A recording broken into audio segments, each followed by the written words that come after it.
അസ്സലാമു അലൈക്കും. ഞങ്ങളപ്പോൾ ഇത് മൊയ്തീനാണ് മഞ്ചേരിന്ന്. ഇൻഷാ അള്ളാ ഞങ്ങളപ്പോൾ നമ്മള് മോനെ 12 വയസ്സായ കുട്ടിക്ക് 12 വയസ്സ് കഴിഞ്ഞു. പിന്നെ 4 മാസം കൂടി കഴിഞ്ഞാൽ 13 പക്ഷെ ഓനിങ്ങനെ ഒന്നാള് വയറുവേദന ഉണ്ടായിക്കാണ്ട് പോയി ചെക്ക് ചെയ്തപ്പോൾ സ്കാൻ ചെയ്തപ്പോൾ മൂത്രത്തിൽ കല്ലുണ്ട് എന്ന് പറഞ്ഞു. പിന്നെ കിഡ്നിയിലും കല്ലുണ്ട് എന്ന് പറഞ്ഞു. അപ്പോൾ അത് ഒരു ഗുളിക തന്നിക്കണ്, മരുന്ന് തന്നിക്കണ്. അതല്ലാത്തപ്പോൾ അതിന് പച്ചമരുന്ന് എന്തെയുണ്ടോ ഞങ്ങളപ്പാ കല്ലുരുക്കിയോ അങ്ങനെ എന്താ പറഞ്ഞേക്കാ കൊടുത്താൽ പോവോ? ഇത്ര കല്ല് കിഡ്നീൻ്റെ കല്ലിനൊക്കെ കല്ലുരുക്കി മറ്റു വേറെ എന്തെങ്കിലും മരുന്നുണ്ടോ? ഇൻഷാ അള്ളാ തങ്ങളപ്പം പറഞ്ഞ വലിയ ഉപകാരമായിരുന്നു. ഇൻഷാ അള്ളാ ഓക്കെ ഞങ്ങളപ്പാ.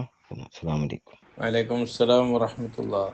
ബോഡി വീക്കൊന്നും അല്ലല്ലോ, നല്ല ആരോഗ്യമുള്ള കുട്ടിയല്ലേ. ആരോഗ്യമുള്ള കുട്ടിയാണ് എങ്കിൽ ക്ഷീണം തളർച്ചയൊക്കെ ഭക്ഷണം കഴിച്ചിട്ടില്ലെങ്കിൽ പെട്ടെന്ന് ക്ഷീണം തളർച്ചയൊക്കെ വരുന്ന കുട്ടിയല്ല എങ്കിൽ കളിയിലൊക്കെ ആക്റ്റീവാണ് എങ്കിൽ ഞാൻ പറയുന്ന മരുന്ന് കൊടുക്കുക.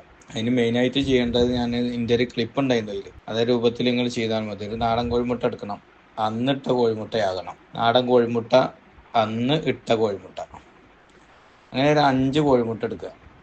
ഓരോ ദിവസത്തിന് ഓരോന്ന് ശരിക്ക് കഴുകി വൃത്തിയാക്കി, നാടൻ തന്നെ ആയിരിക്കണം. ആ ചെറിയ മുട്ടയാണ് ഏറ്റവും നല്ലത്.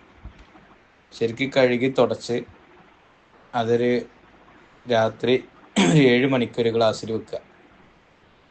ഇത് മൂടണ് വരെ ആ ചെറിയ ചെറുനാരങ്ങ ഉണ്ടല്ലോ, നാടൻ, വലുത് വേണ്ട, ചെറുത്.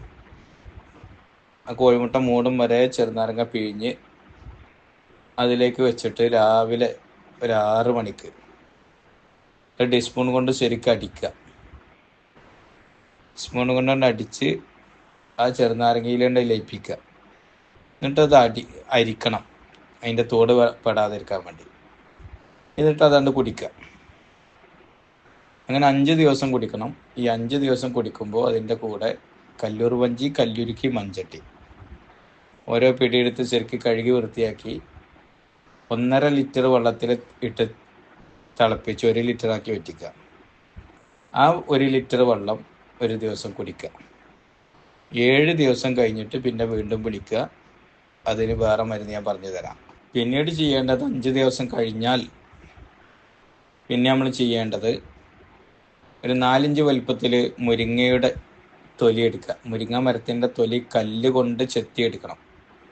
അതിൻ്റെ പുറംതൊലി ഉണ്ടാകുക ഒരു മുരിമുരി, അത് ശരിക്ക് ചുരണ്ടിക്കളഞ്ഞ് അതിലേക്ക് ഒരു 4 ഏലക്കയും ചതച്ച്, നല്ലൊരു ഇളനീര് പറഞ്ഞാൽ അതിൻ്റെ ഉള്ളിലെ കാമ്പ് ഉറക്കാൻ പാടില്ല, കരിക്കുമെന്ന് വിടുവും വേണം. അതിലേക്ക് ചതച്ചിടുക, മുഖം ഇങ്ങനെ റൗണ്ടായിട്ട് മുറിച്ചിട്ട്.